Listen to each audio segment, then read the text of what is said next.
Hello, Wet Shaving World. My name is John. Thanks for joining me again on Stubble Meets Steel. It's been a little while. I was feeling a little under the weather. I had my senior dog wasn't doing so well. He's doing a little bit better now, so I wanted to make a little bit of a video for everybody. In today's episode, I wanted to do great razors, 9 of them under $40. At first, I was going to do it at under $30, and it came to my attention that one of the razors in this video, the Razor Rock Lupo, is now $39. So that kind of blew my idea, but I figured under $40 is a great price for a lot of different razors. In today's video, I've got mild to wild, I've got 3-piece razors, I've got some vintage razors, and I've got some adjustable thumb wheel razors. So I've got a little bit of everybody, a little bit of everything here. So let's get right into it. To start off, this is a vintage Gillette. This is what's considered a Gillette Tech. There's 2 different variations of these. There's what they consider a flat bottom English version made in England, and then there's the USA one. This is the USA one. This one is a little bit more mild. The English version is said to be a little bit more aggressive or more efficient. I would say that would be my only critique for me personally on this one, is it's a little bit mild, but this isn't all about what's good for me. I wanted to give you guys a lot of different options. So I figured I'd open with this one. I picked this up off of eBay. It's in pretty good shape. It was only 20 bucks. So if you want to try a vintage Gillette razor, this one is produced from 1938 to 1942. It's considered a Gillette Tech. There's this handle, and then they also make one that kind of has a ball end on it, but it's basically the same head. Moving right along, we'll keep in the theme with the 3-piece razors, and then we'll jump into some adjustables. This is a Parker. This is the 78R in gunmetal finish. This is a great entry-level razor. It's very easy to use, easy to keep on angle. My only critique of it is the handle is a little bit small. It's about maybe 10 or 11 millimeters thick, but still very easy to hold on to. There's plenty of room there to work with, and it provides great shaves. It's pretty forgiving with a lot of different razor blades. You really can't go wrong with this particular setup. One of the most famous ones in the stack, this is an Edwin Jagger DE89. This is about $30, and I personally like these better than the Mueller R89. Guys swear up and down that they have the same head, but for me personally, I find that this one is a little bit more efficient and that it works a little bit better. I prefer the Edwin Jagger, and this is the lined one. There's fluting or lines down the handle here, and I find it very easy to hold on to. Some of the other Edwin Jagger DE89s come with a smooth finish here, and guys complain that you can't hold on to it. I find that this is great. Really smooth, easy to use, works well with a lot of different blades, and for me, super classy and elegant, looks great in the razor stand. This is definitely one of my favorites. Shout out to one that doesn't really get enough clout, but man, is this a fantastic razor. Even more efficient than the DE89. This is a Gizen Forof. This company's been around over 120 years. What's cool about this particular one is there's these little indentations here, and you can grab onto the blade, but there's still full blade coverage. Really cool, unique design there that I've never seen on any other head, the way that they kind of inset that a little bit. My only critique of this razor would be the handle here is only about 11 millimeters thick, and it's a little bit short. They do make a longer one. That would probably be more on par with the Parker 78R. If you had a little more length to it, it'd probably work a little bit better. Cheaper solution that I personally use is I just use a different handle with it. Then it's a literal game changer on how fantastic it works. Why do I like this so much? I find that it's that Goldilocks razor. It is as efficient or even more than a Rockwell on a 3-plate. It's definitely more efficient than the Edwin Jagger DE89, but boy, it is just so forgiving and smooth, has great audible feedback, and this is that one that, in my opinion, just does not get enough press, the Gizen Forof. This is the closed comb version. This is considered the genteel, is what they call this on a lot of different websites. Can't go wrong with that one. I really, really like that one. Aha, the infamous Rockwell. This is the 2C. The 2C is the same as the 6C. The difference is that the 2C, this one, only comes in the 1 and 3 adjustment plates. You can obviously buy different plates. You can buy a 2 or 4 plate or a 5 or a 6 plate from Rockwell directly for about $18, $19. This one comes with the 1 and the 3, and boy, that 3 plate is right on the money. You pretty much, in my opinion, don't really need any other plate if you're going to be doing every day or every other day shaves. If you're going to be doing more growth than that, then you might want to step into the 4, 5, or 6 plates. This was the first razor that I ever got that I said, wow, this is the DE razor I've been looking for. Super smooth, super forgiving, amazing with just almost any blade in it. So it's great that you can use any blade. It's not blade picky at all.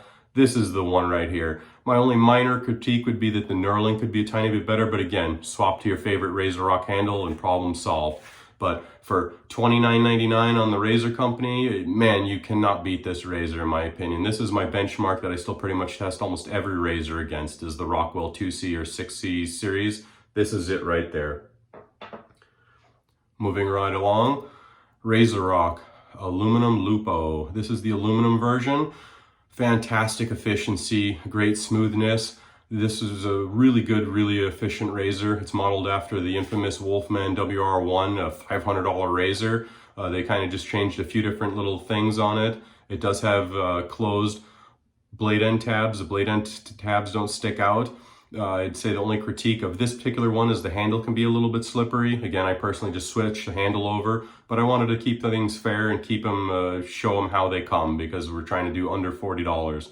So this razor's fantastic. Great efficiency to smoothness ratio for me. A lot of guys really, really love this razor. You can get it in stainless, but it doubles the price of it.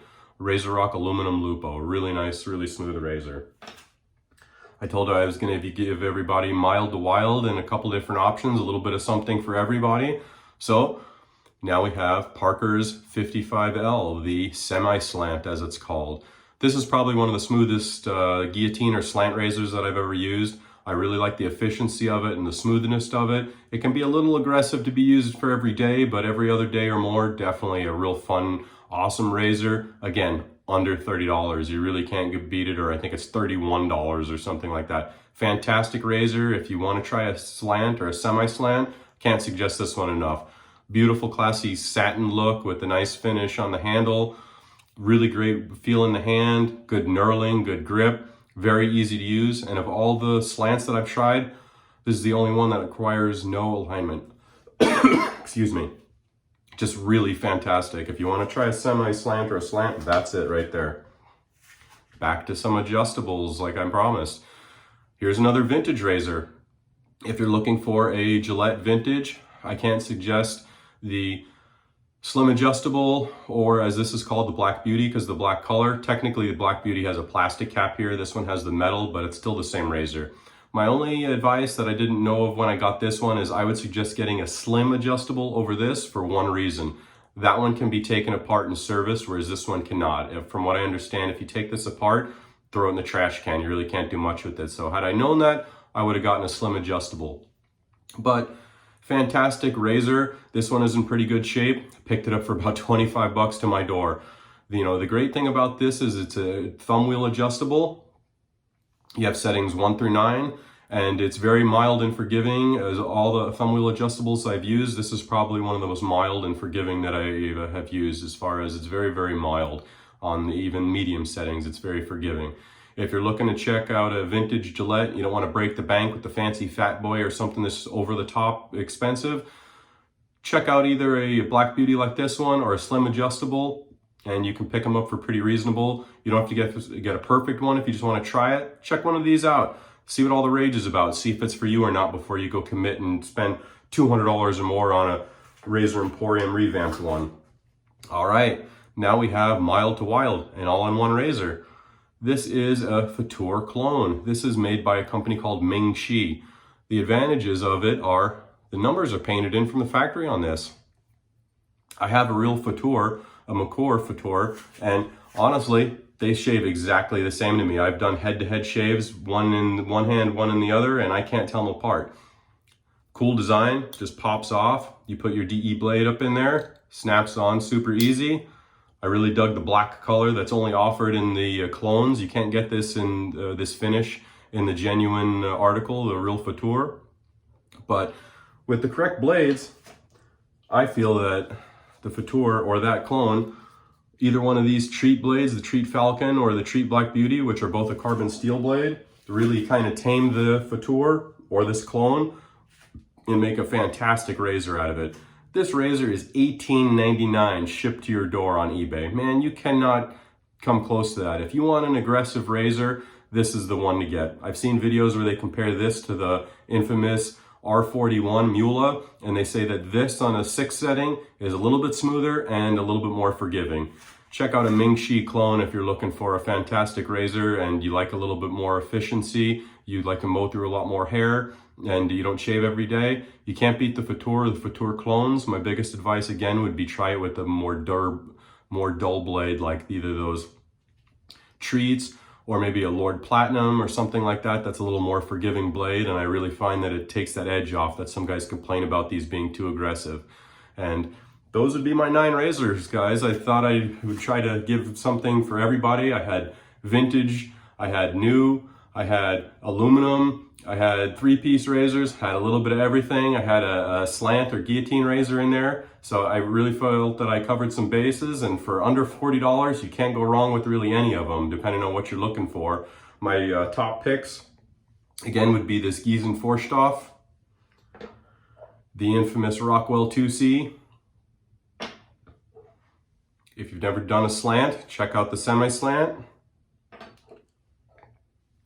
If you want a sweet adjustable, can't go wrong with that Ming-Chi. All right, hope everybody enjoyed the video. Thanks for joining me again. Hope everybody has a fantastic holiday, and I'll see you in the new year, if not maybe a day before, so I'll do a video on some razor blades that I like. All right, everybody, thanks again for joining me. Take care.